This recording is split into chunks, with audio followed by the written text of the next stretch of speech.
Hello, night crawlers, neighbors, and nematodes. Welcome back to Beansplaining. I'm your host, Tori.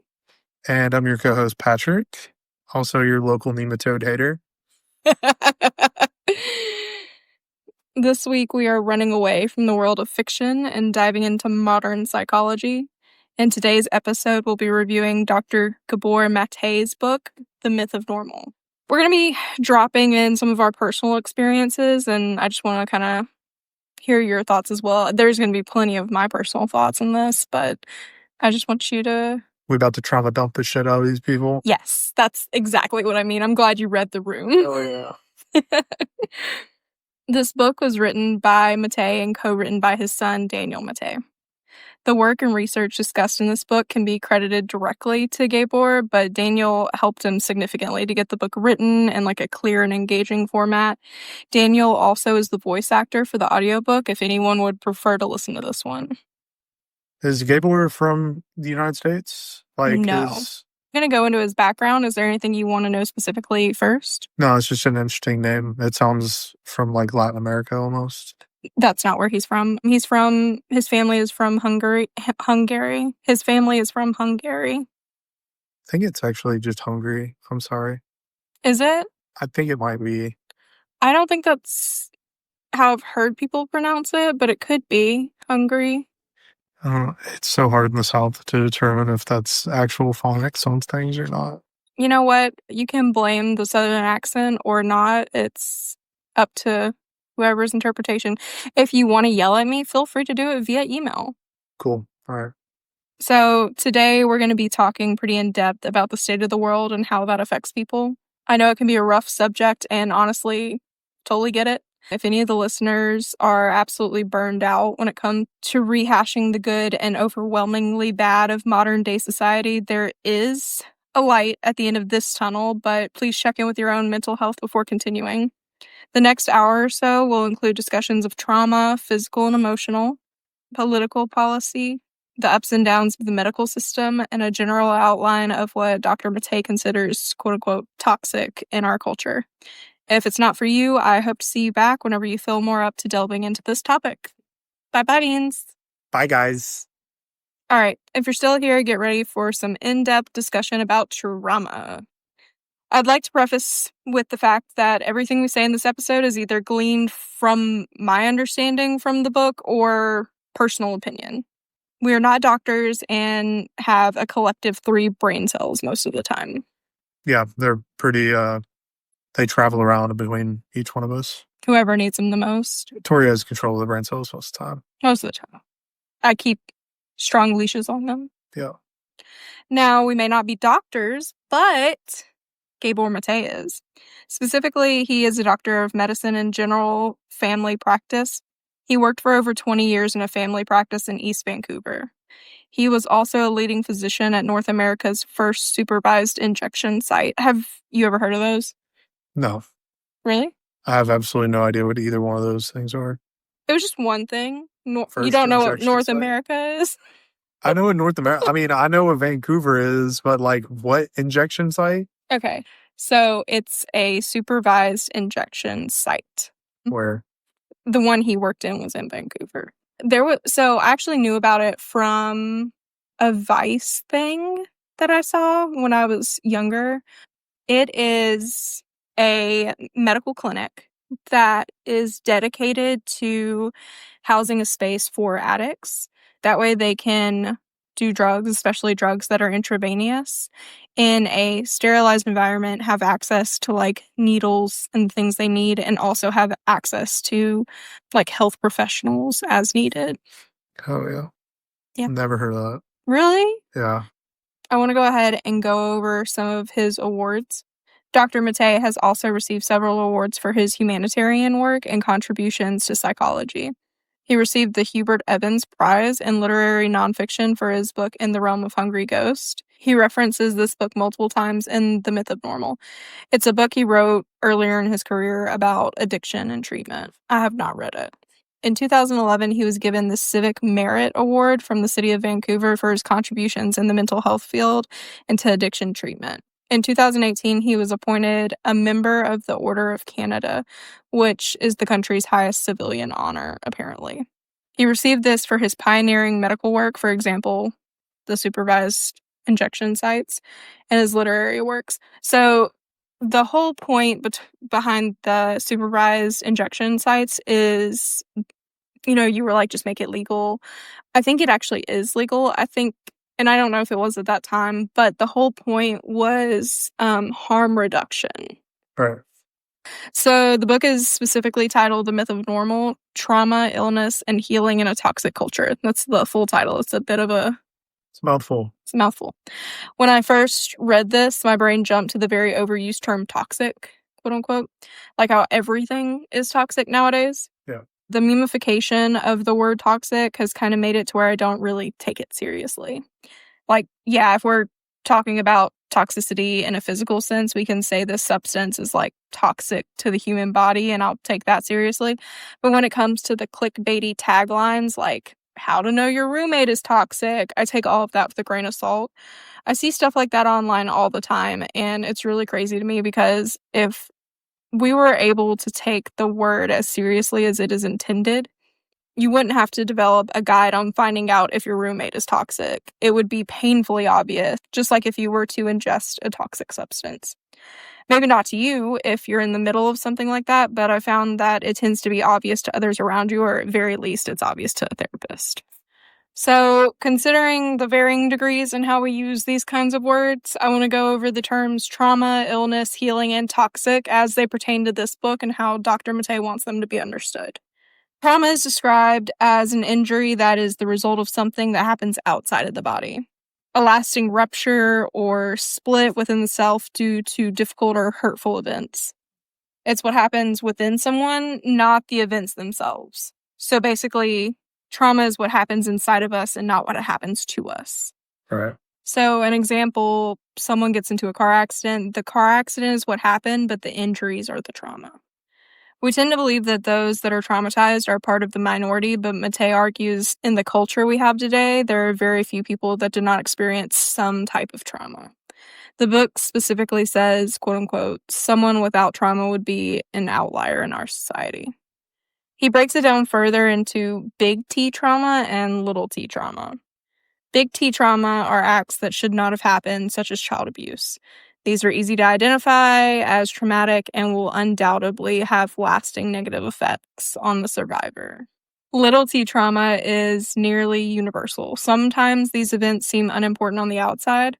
They're definitely not as obviously awful as big T trauma, but they cause long-lasting internal injury just like big T trauma.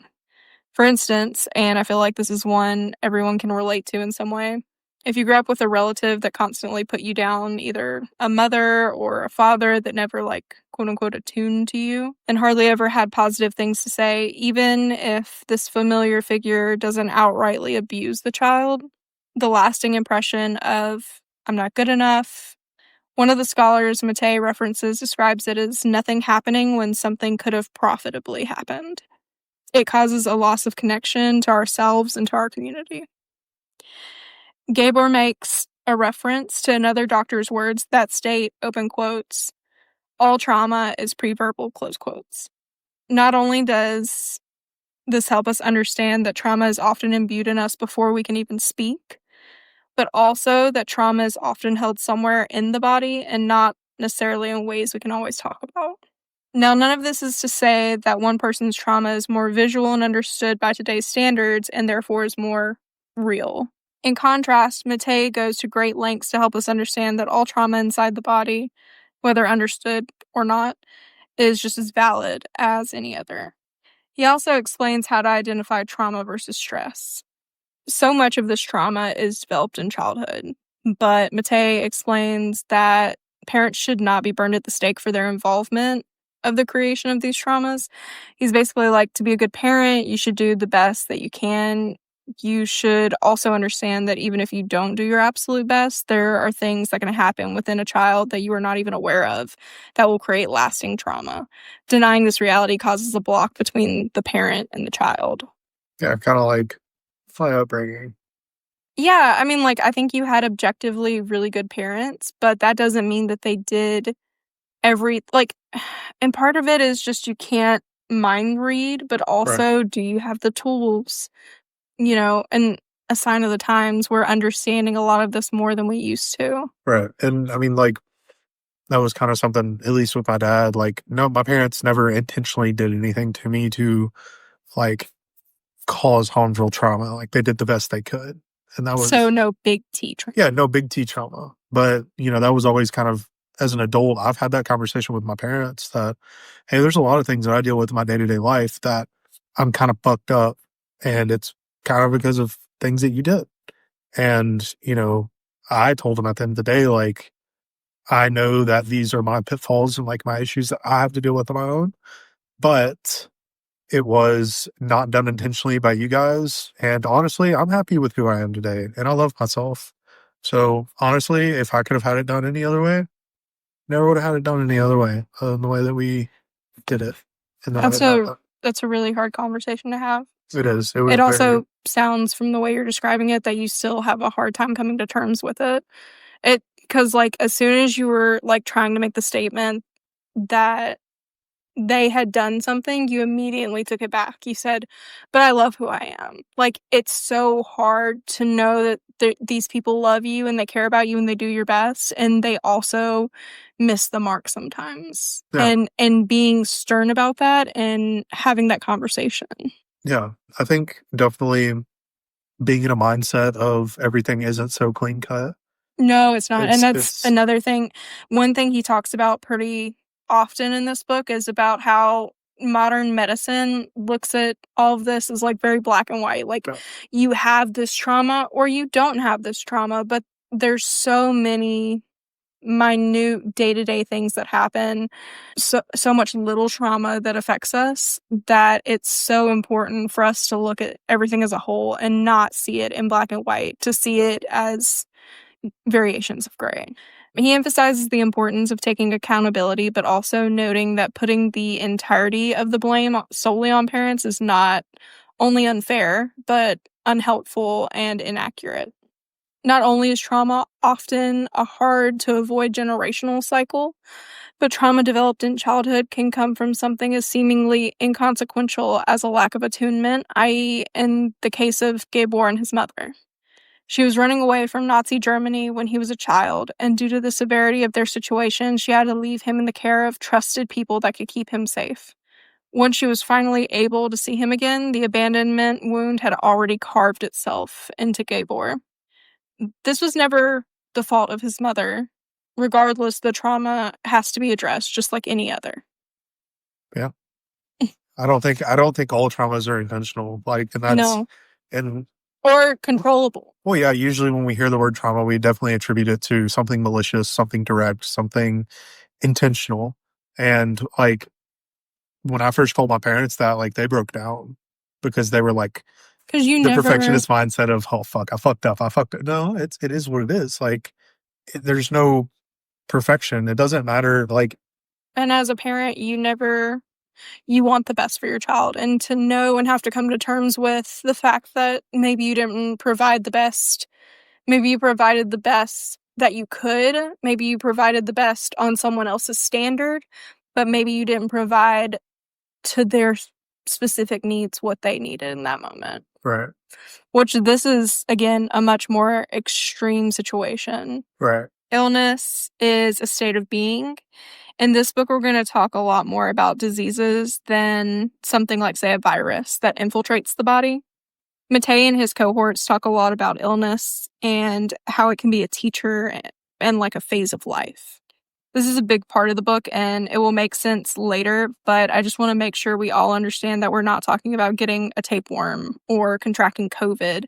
The illness we will discuss is much more systemic and often dealing with the ways that the body creates its own illness. So like cancer, rheumatoid arthritis. There's a D, isn't there? Rheumatoid. Chest of drawers.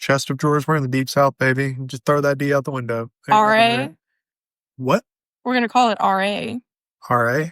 RA, rheumatoid arthritis. Rheumatoid. MA, which is multiple sclerosis. There you go. That was a hard one. Look at me. And then diabetes is another one that's brought up. Diabetes. So that was illness, much shorter. We really got into the trauma there. Hell yeah. Healing is viewed in this book not as an absence of all the things we think are quote unquote wrong, but returning to wholeness.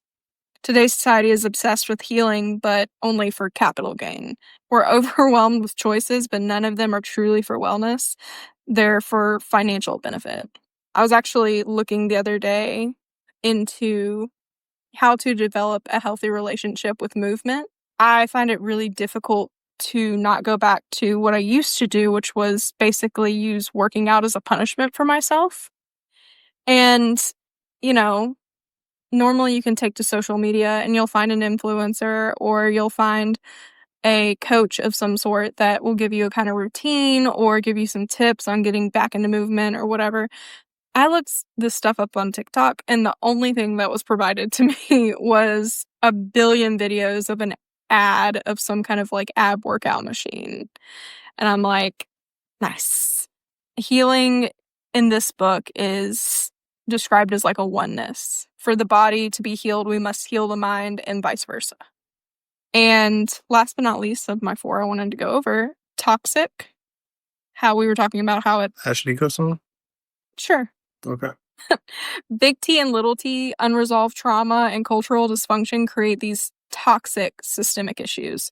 However, we are often made to feel that any issues we have are an individual's failure. However, we are often made to feel that any issues we have are an individual's failure. God, that's a hard one. That's a hard one. Failure. Elmo, speak big. Failure. Failure. However, we often are made to feel that any issues we have are an individual's failure. Say it for me. Failure. Thank you. That's a big word for Elmo. It's a big word for Elmo. Gabor defines toxic culture as being more than just the common online discourse of how young girls are usually sent down a steep pipeline into eating disorders to obtain unrealistic standards, or how young men often turn to violence either in their teenage years or adulthood due to society's lack of acceptance when they show emotion or vulnerability. Here's the exact quote from Matej regarding his definition of toxic culture. The entire context of social structures, belief systems, assumptions, and values that surround us and necessarily pervade every aspect of our lives. That's huge to me. I think a lot of us feel like the world is so overwhelming and that we're at fault for not being able to catch up. This is like the opposite of the bootstraps mentality, the idea that we're strong as fuck for even being able to stay afloat. Hell yeah. Amen, brother. Amen, brother. Regardless of the naming conventions, Matej presents the case that the brain we have makes the world around us, and the world around us makes our brain. When we're born, we're introduced into a world where things are not always great, if not outwardly hostile. Then we grow up to reflect that same environment in the way we act towards each other, in our beliefs about ourselves, and in the way we seek out experiences in our lives. As mentioned earlier, when Matej was a baby, his mom was seeking asylum from the Nazi government. She was forced to hand him over to some people who had safer homes. She wrote a lot of what was going on in a journal that Matej has today. In this book, he will read passages from his mother about that traumatizing experience. How she was fleeing the country, how he wouldn't even look at her once she finally got him back after a long period of separation. This generational trauma has imprinted greatly on Matej and his family. He writes about very personal connections he's made. In one of the first chapters, he talks about how his mood suddenly sours when his wife gets engrossed in a painting and forgets to pick him up from the airport. And it's pretty trivial in the grand scheme of things. He's just extremely reactive in the moment. And later in the book, he recounts how he could have acted and processed if he was able to be present and be adult Gabor instead of hurt and scared child Gabor.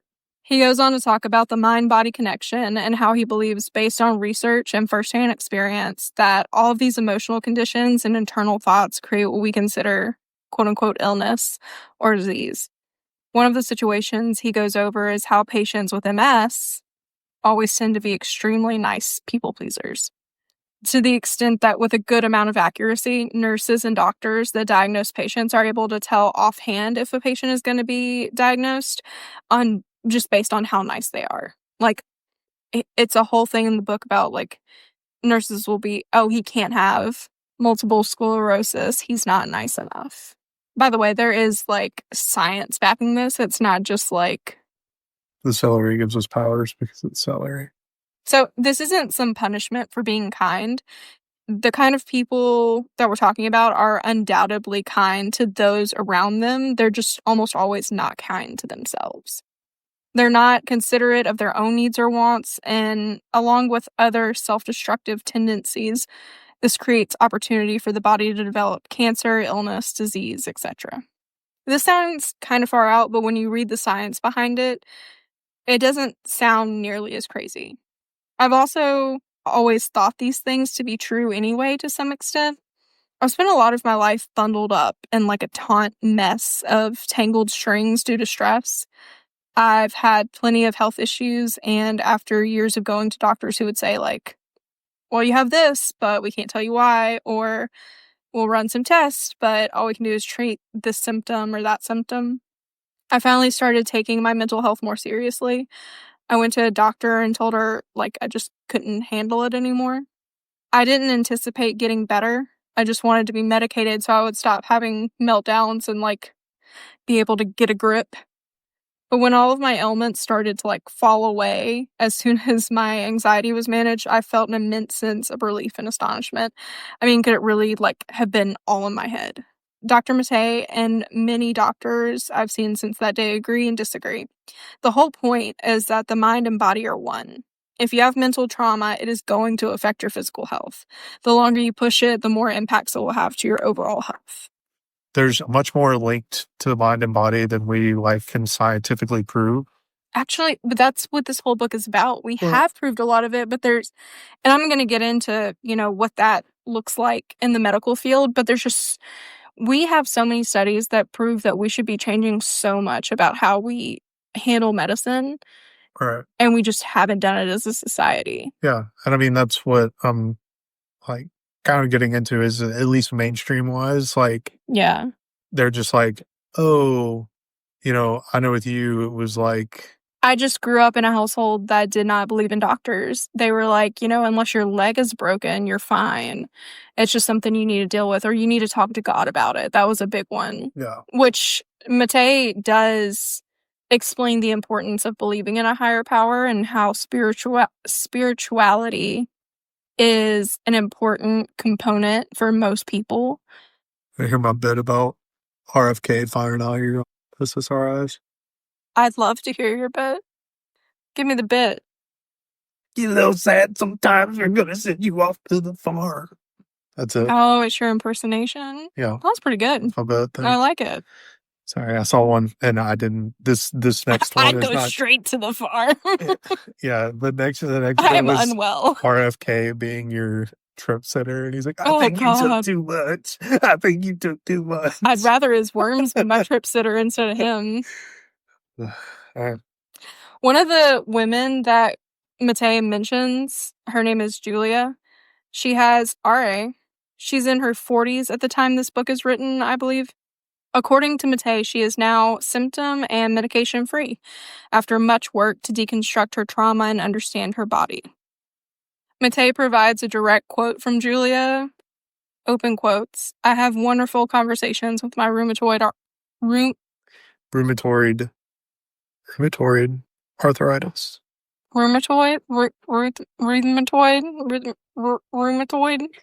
That's a nice remix. Oh, God, why am I struggling with? I have wonderful conversations with my RA nowadays. So that's now not a direct quote. It is me doing my best. Bean quote. So, bean mix. Regardless of my inability to speak, I think that's really beautiful. It makes it clear that we're not saying everything will magically get better once you acknowledge the mind-body connection. It's more so that once you can have a conversation with your body and your mind, instead of being in constant turmoil, you can listen and learn what your body is trying to tell you. So, have you ever heard of the vagina monologues? No. So I went ahead and just I know very little actually about the vagina monologues. When it was becoming, I can show you plenty about it. Yikes. When it was becoming really popular, because it was for a while, I was a little too young to know much about it, but I did have some friends that were older than me that knew about it. So this is the wiki description of what it is. The Vagina Monologues is made up of personal monologues read by a diverse group of women. Originally, Eve Ensler performed every monologue herself, with subsequent performances featuring 3 actresses, and more recent versions featuring a different actress for every role. Each of the monologues deals with an aspect of the feminine experience, touching on matters such as sex, sex work, body image, love, rape, menstruation, female genital mutilation, masturbation, birth, orgasm. The common names for the vagina are simply as a physical aspect of the body. A recurring theme throughout the piece is the vagina as a tool of feminine empowerment and the ultimate embodiment of individuality. Great job. Yeah. That was really good. Sound like side effects for medication on the TV there for a second. I'm not gonna lie. But side effects just being a woman. That's Getting one. cut. Yeah. No, that's a good one. That's a good one? You did great. Okay, thank you. It's like, psych, this ain't a medication. This is just existing. So, Eve, the creator, Yeah. she now goes strictly just by V. Okay. She was raped by her father as a child, and at 57, I believe, she was diagnosed with stage 4 uterine cancer. She's quoted as saying, "Do I have rape cancer?" She expresses how devastating her childhood trauma had been, how she felt like she was having an affair with her own father, and her mother hated her for it, even though there was nothing she could have done to prevent it. She has questions like, how did I get this cancer? Was it the pressure that I was never good enough? Was it the trauma of so many women related through me in my journey throughout her artistic expression? She goes on to describe her cancer as transformative, much like a heartbreak. She and Matei make the argument that a disease is not a thing, it's like a current. It's a spiritual, psychological, and emotional condition. And that makes sense, right? We talk about getting rid of cancer, MS, ADHD, etc. as a society, which gives birth to the idea that the I, quote unquote, is separate from the encroaching disease. This makes the disease an external issue instead of like part of us, and it gives us less control. Dr. Matei says that if disease is understood as a creation from our current lives instead of an infiltrator, a world of options will open up. The book then breaks down how stress affects the body, how emotional instability affects malignant cell growth. Matei calls cancer cells misinformed cells and argues that stress will send the body into a state that drives this kind of cell reproduction. Again, I'm saying this in a condensed way, but all of this is backed by science. All of this is backed by reviews. This is backed by studies. Reading all of this kind of made me think of like blue zones. Do you know what those are? Uh-uh. So blue zones are areas of the world that are, you know what? Actually, I'll just have you read it. A blue zone is a region in the world where people are claimed to have exponentially long lives around the age of 100 due to a lifestyle combining physical activity, low stress, rich social interactions, a local whole foods diet, and low disease incidence. The name Blue Zones arrived simply during the original survey of scientists who used a blue pen on a map to mark the villages of long-lived population. So it makes me think about these zones and how, you know, he's talking about stress accelerating these diseases, whereas blue zones, which people have looked into for years and try to be like, oh, why are there more people localized here that are living past this age? That's saying, you know, oh, it's because they have a lot of stress. It's because they're eating better, yada yada. Must be nice to be in a blue zone, huh? It must be nice. We in the red zone. Fuck.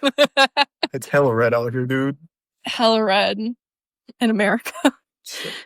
Going back to trauma and the later development of illness, Matei helps us understand how we develop certain personality traits, also considered like adaptations, based on the situations we were in as a child. As babies, finding ways to survive and get our needs met, that's like our number one job. Over time, these coping mechanisms that we develop to manage our caregivers lead to personality developments that can be entrenched in our day-to-day behaviors, even if they are not authentic to who we are. Some ways Dr. Mattei describes attention seeking in adulthood, if not satiated in childhood, are hypersexuality, wealth seeking, status seeking, people pleasing, focusing strictly on appearance. He says that these coping mechanisms are runaway addictive. It can be summed up with the old saying, it's hard to get enough of something that almost works. It makes me think of nicotine and how hard that can be to quit, and like how you take it and you're like, you take a hit and you're just like, wow, I'm really relaxed, but you're relaxed for like 2 seconds because you're just going to get more and more anxious the more you use it. So we have all of these poor coping skills that bring us a lot of issues as we become adults. Then we start to see the illness, mental and physical, take hold.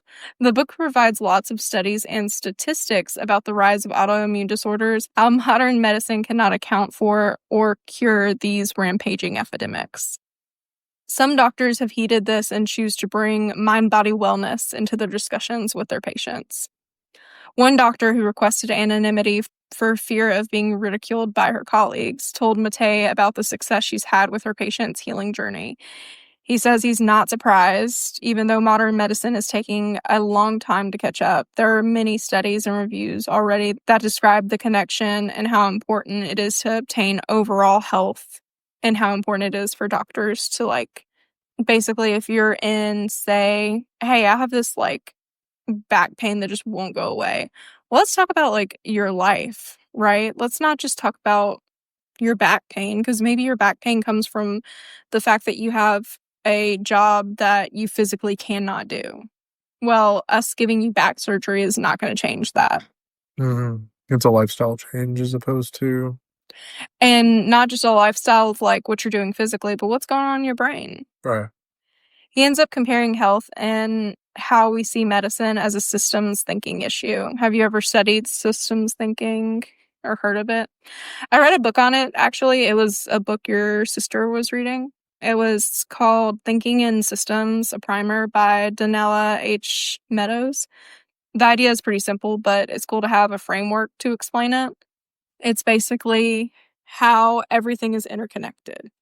But the book that we both read is a academic take on understanding how systems work. So a system is like how a farmer gets the food to the truck and the truck gets it to the factory and the factory processes it and they get onto another truck and then it goes to, that's like supply chains thinking in systems. Yep.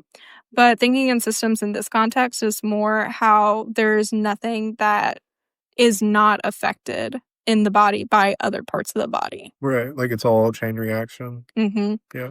He then goes on to talk about how when children are born into these generational cycles, they develop, kind of like we were talking about, the need to please. The child that never received enough comfort tries to find comfort in addiction. And then he goes further into addiction and brain development.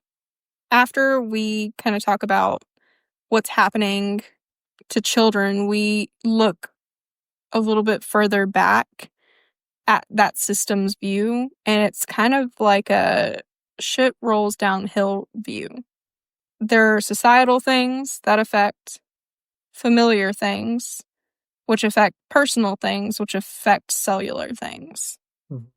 And all of this can be combined to describe mental health, physical health, trauma, healing, all in one. He also describes how disconnection is a feature and not a bug of our current day society. He also talks about like how the COVID-19 pandemic highlighted how separated we've become as a society. He then goes on to say that in a capitalist society where we are forced to value wealth over community, there is no structure or opportunity to be connected that is not hard won. We talk a lot about like third places don't exist because everywhere just wants you to pay for something. There's no place where we can just go chill out for the most part. Also, those detached from cultures that have an outside view of capitalism may not see how devastating the lack of interpersonal connection can be. Instead, in capitalism, belonging is often used as like a marketing tactic. So every company is like a club to belong to. Right.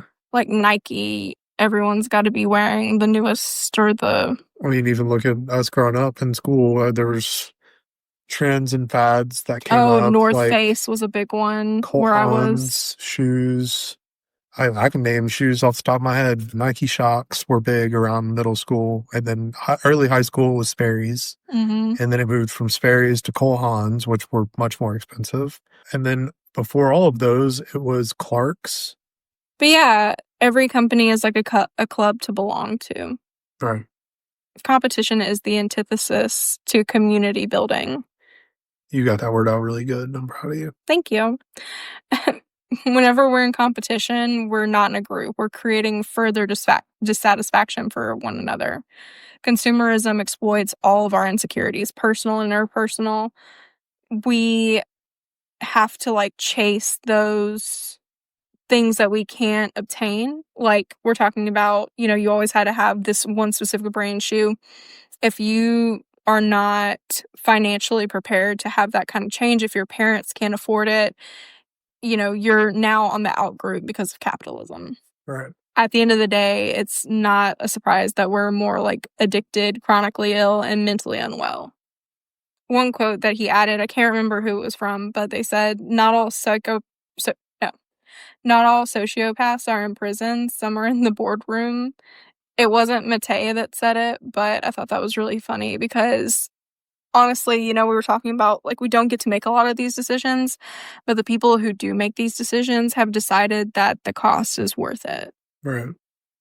There's even marketing division of a lot of companies called neuromarketing. It's created to sell happiness. What will make a new iPhone or a trip to McDonald's make people happy and like work with their brain chemistry to be addicted to this, not to be contented whenever they take it, but to be addicted. Mm-hmm. One book on this idea is called Salt, Sugar, Fat. It's basically about how food and fast food companies and all of these big corporations want to hijack our brain by using this kind of neuroscience. It's not by Matei, but I do really want to read it. In the next section, Gabor goes on to explain how race, income, and gender can determine so much of our health due to systemic issues that traumatize specific marginalized groups. He is a migrant and shares his personal story, and he also shares stories of those he has interviewed. He's actually living in Canada, so he's not living in America. He lives in Canada. Is he still in Canada? I don't know. I don't know where he is present day. He talks about the Indigenous communities from Canada as well as Indigenous communities in America. And it's really heartbreaking. One part talks about thousands of small bodies being found in his home country that were left behind from these boarding schools. And they basically kidnapped Indigenous children and tried to force them to become quote unquote acceptable in that society. There's stories of pins being put through a girl's tongue for speaking her native language. He goes on to compare populations like the indigenous communities and their congruent epidemics such as diabetes, suicide rates, addiction, infant mortality rates, etc. And he connects all these dots to give us a more concrete picture of how all these other factors can greatly influence your health and how it's a systemic overall societal issue and not just something you can fix yourself. Oh, also the boarding schools, they were called residential schools in Canada. Mm. He talks a lot about race. He talks about Indigenous peoples. He talks about poverty and its effect on health. And then he has a section specifically about women and then one about politics. It's all very disheartening. I didn't do much other than be depressed when I was listening to it. I don't have a ton of notes. I don't want to go into depression mode today as badly as we could. It's all very bad. And none of it's like new. When you read it, there's not going to be some big thing that jumps out that says, oh, wow, I never knew this was happening. I think we all know to some extent this is happening, but having it laid out in a concrete way with interviews from real life people that have lived through all of this and, the things that you'll take home about, whatever subsection you yourself are in. It's really depressing. So now that we're really depressed, let's go to the good stuff. We're going to talk about what prescription we'll say, Mate gives us, as well as kind of what he sees can help us in the future. Spoiler alert, it's not concrete. But I think the ending leaves us with a little bit more hope and some things to work on. I think if anybody prescribes me concrete, then wouldn't do it. It makes me think of like back when COVID first started and everyone was like, take, what was it? Like dog Ivermectin. medication? Wasn't an ivermectin. What? It was horse antibiotics. Oh, was it? But there was also like injecting bleach or something at one point, right? Yeah, it killed a couple people because it freaking actually did it. People really did that? Yeah, a couple people died. I thought it was like a meme. God, that's scary. So he gives us the 4 A's and then 5 levels of compassion. So 4 A's, and technically he gives us 6 A's, but we'll talk about the other 2 later. The first one is authenticity. So being authentically yourself, being allowed to authentically find yourself. And there's so much discussion about what that really means because do you know what code switching is? I was just listening to Sarah Shower. She has a podcast called Shower Thoughts. And she was talking about how we create personalities based around a necessity to be safe while also expressing ourselves. Code switching is often referred to when someone has to split off a part of themselves to interact with different groups. This is often used in Black communities where people have to present. Yeah, I get what you're saying. It's like I always call them chameleons. Not exactly. When I think of that, I think that as like someone who can just kind of like, oh, I can go through the party, I can hang with anyone. This is a very like dire situation. This is like I have to appear non-threatening to this white man or else I might get shot. Oh, So I still want to be able to express myself, but I'm going to quote unquote code switch to become the kind of person that I need to be in this situation. Again, I'm not super versed on any of this. I would definitely recommend Sarah Shower. She is so smart. She's so crazy smart. She, like, you think I read? That girl reads. Reads. word. All right, so authenticity, that's number 1. Okay. Number 2 is agency. So how much control do you have over your life? Or, tell me, what do you think about when you hear agency? CIA. Jesus Christ. Okay, no. Self-agency. So the ability to make decisions, the pursuit of happiness. Agency is just the ability to do things yourself. And so that being taken away from you. The third one is anger. So in today's society, it's often looked down upon to be angry. And I know when I was growing up and somewhat recently, I've noticed that like getting angry seems to be like, say parents get upset or, you get angry in a relationship. I think a big issue in our society is that we don't have a way to be angry and be received. I mean, most people see people that are angry and they're like, Dismissive. not even dismissive, but like, oh, fuck that person. Like, it either escalates or it becomes like, it either escalates to where now we're about to fight, or it's like, you need to get out of here with that anger. And no one can ever just express their anger, or they're shamed for having anger. Right. So, in an ideal world with the 4 A's, people should be able to express their anger.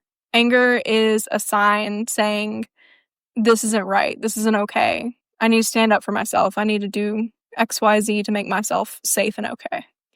And then the last one is acceptance. Well, the last of the 4. There's 2 more later. Again, we'll get to that in a second. The 4th A is acceptance, which is not the same as tolerating. So acceptance, not the same as tolerating though, because we want to radically accept our situation. We don't want to tolerate things that should not happen. So you don't want to tolerate bad behavior. Mm-hmm. But you need to accept that that person is going to exhibit bad behavior and you need to react accordingly. Right. Then we have the 5 levels of compassion. They build on and reinforce each other in a non-hierarchical way.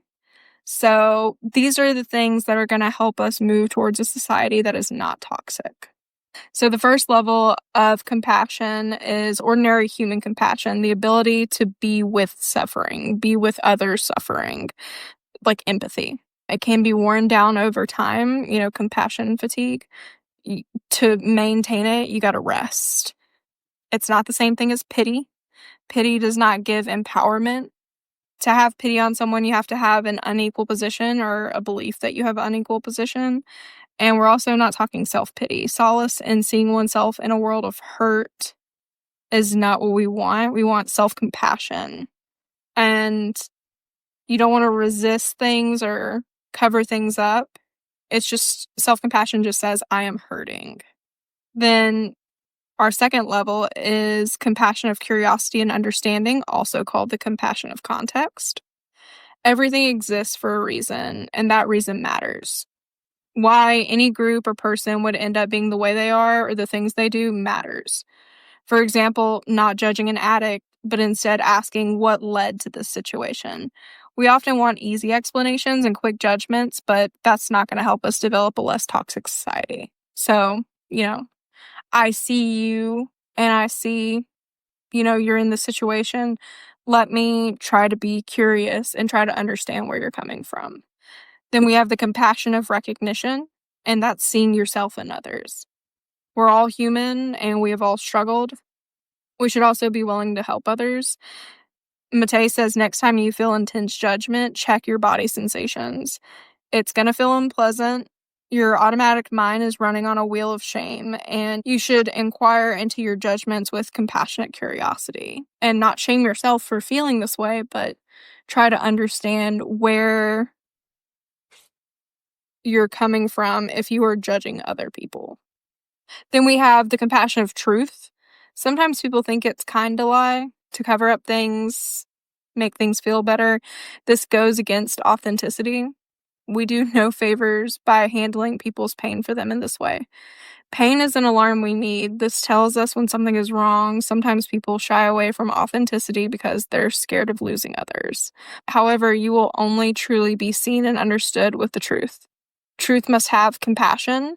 A lot of times you'll hear people be like, I'm just being honest. It usually comes after a lack of compassion. Without compassion and safety, the truth cannot do its healing work. Compassion of possibility is the last one.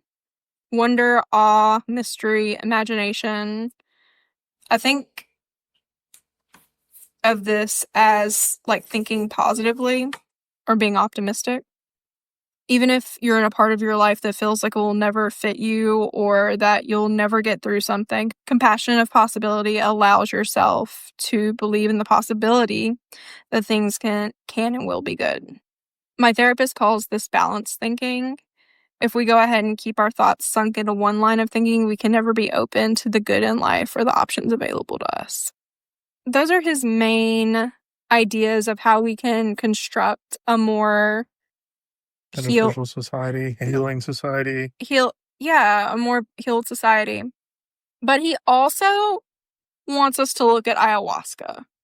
Fuck yeah. So he ends the book with saying, what will it take to unmake the myth of normal? He doesn't know. It's easier to point out issues than to show a pathway to a healthy and productive society. He hopes that the 4 A's and the 5 compassions are a good start for people. But he also says that we need the second 2 A's, which is activism and advocacy. And this is just to help the people who need it the most. This is to involve those who can't speak out. This is to involve those who are in need of the healing that we're talking about. But what I want to end this podcast with is his near the end of the book. Where's the I come into play? The ayahuasca? Ayahuasca, baby. So this is in his section that's like psychedelics and healing. Mateo was leading a retreat where there would be multiple shamans that he was working with, right? Mm-hmm. They literally kicked him out of his own retreat. He tells this story about going through the Amazon rainforest, this place where he is leading a healing retreat for healthcare providers from all over the world. There are 24 people in total, which is all that will fit in the ayahuasca ceremonial location. The temple, it's called like the Temple of the Way of Light or something. The people that work there are native to Peru, and the place tries to provide an authentic experience to mostly Western clientele. They do compassionate inquiry along with drinking tea. Man, them words are hard today. His work is to help people decide their intention for their ayahuasca trip and then to help them work through the stuff the day after the shamans work with everybody. He says over the years he's become adept at doing this. He helps people with transformations through this kind of ceremony, yada yada. However, he talks about how it has never really worked for him.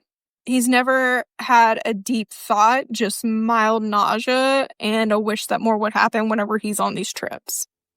He says that even though he's done this for years, the plant cannot alter his Eeyore setting, which I thought was kind of silly. His inner voice always like dares him to have any kind of change during the sessions. Most of the time, he's just like dissociated and numb to the goodwill and chants of the shamans. So, just to be clear, what normally happens is he sets the intention with the people. They go at night to this hours-long ritual where they intake ayahuasca. The shamans are chanting with them, helping them, through the journey. And then the next day, they break down what that journey was like. Yeah. Well, one guy comes up to him and he's like, look, you got to go talk to the shamans. The shamans tell him that he has a deep, dark energy that the chants can't get through, that it hurts the work. He's banned from working with the others during the day. They say even though a bunch of people are there to work with him, he will bring down their ability and further harm himself. They say that they can tell that he has taken on a lot of other people's trauma in his work, and something must have happened in his childhood that he has not dealt with. Mind you, they do not know him.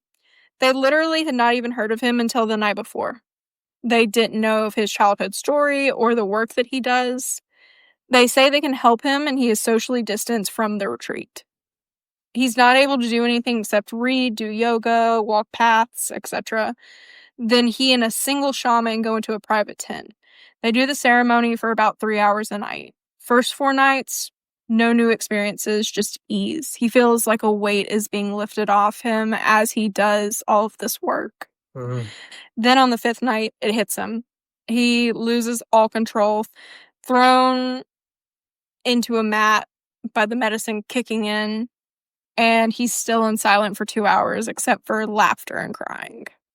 He says he cannot describe what he experienced. He does say at the very end that he sees like a blue sky, and in the clouds is written the Hungarian word for happiness.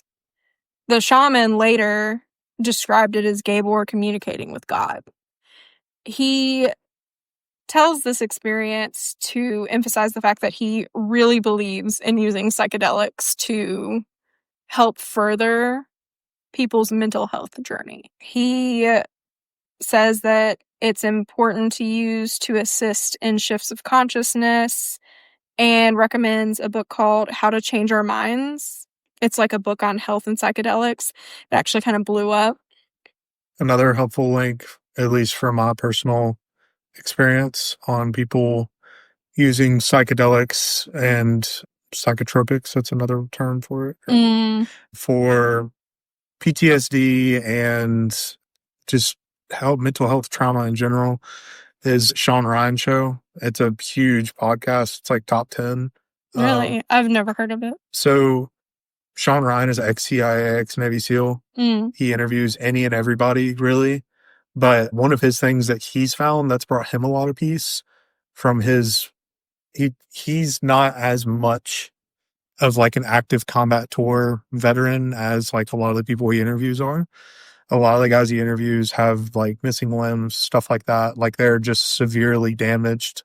And pretty much every single one of them has vouched for psychotropics therapy, and he doesn't just take it like willy-nilly, like, yeah, I got a whole baggie here, I'm going to do it. Like, he does it with the shaman, sits down, like, it's all supervised by medical professionals, and also, like, people to help benefit. And it's been crazy. Like from people who can't function into a normal society where they're just lashing out, being angry, being upset, to people who are happy and content with their life and just better off. Well, and he does go on to say, Matei does, that he doesn't recommend taking it on your own, only with a like respectful group that's going to do it within a ceremony. Right. He also emphasizes that, whether you're talking about ayahuasca or SSRIs or any kind of substance, it's not going to fix things. It is a tool, just like a lot of other things are. And many societal changes need to happen for us to be able to, actually heal. Right. And that's like, sometimes things are so traumatic, your brain almost, the best way I can describe it is puts like an enamel over certain subjects that your brain just doesn't want to go to and really can't go to. But being on those does bring you to that level and kind of like shed the enamel off to make them more soft and pliable to deal with. Well, and I think, he's talking also about how even if you get all the chemicals right in your brain or you have the experiences to help your healing journey, there's still so much, man. I mean, and honestly, there's a much bigger conversation. This book is post-COVID, but it is, years old, and there is so much fear in today's society and how we live, especially in America. And it's tough. It's tough to go through that and still have a decent mindset.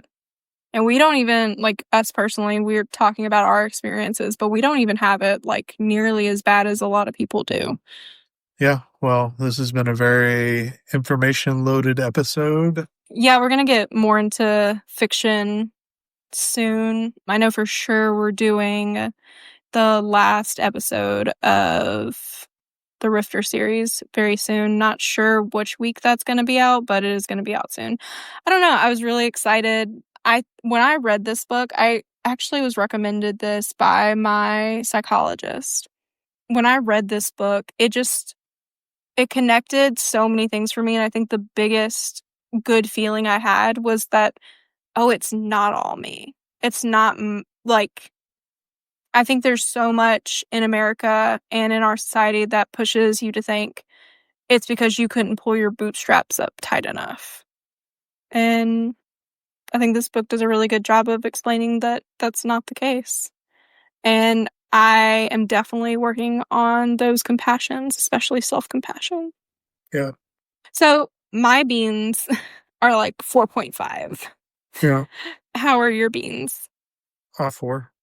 Yeah, you think it's pretty well done? Yeah, it's well done. It seems well done. Now, I know you probably didn't listen to it because I texted it to you. I actually unknowingly texted you Gabor Mate and Theo Vaughn. Yeah, I know. You said that popped up and I thought that was crazy. I didn't know that was the guy that I was out of town last week in Chicago, and I ran across the video, popped in my feed because I do have a lot of Theo Vaughn content floating through there. And I was like, oh, that's actually some good ass knowledge this dude's dropping. No, he's actually really fucking cool. He's got another book, like I said, Scattered Minds. So good. Hopefully we'll do one on that one day. And he has a movie. There is a movie. I thought I had it somewhere. There's a movie about him and his like work. All right. Thank you so much for listening. Bye-bye, Beans. Bye. Heyo. It's the end of the episode. Thanks for listening. If you liked what you heard, give us a follow to get your weekly dose of beansplaining. Drop a review wherever you get your podcasts and let us know how we're doing. If you have any questions, complaints, or recommendations, please reach out to rinleyworks@gmail.com. That's RINLEEWORKS@gmail.com. Bye-bye, Beans.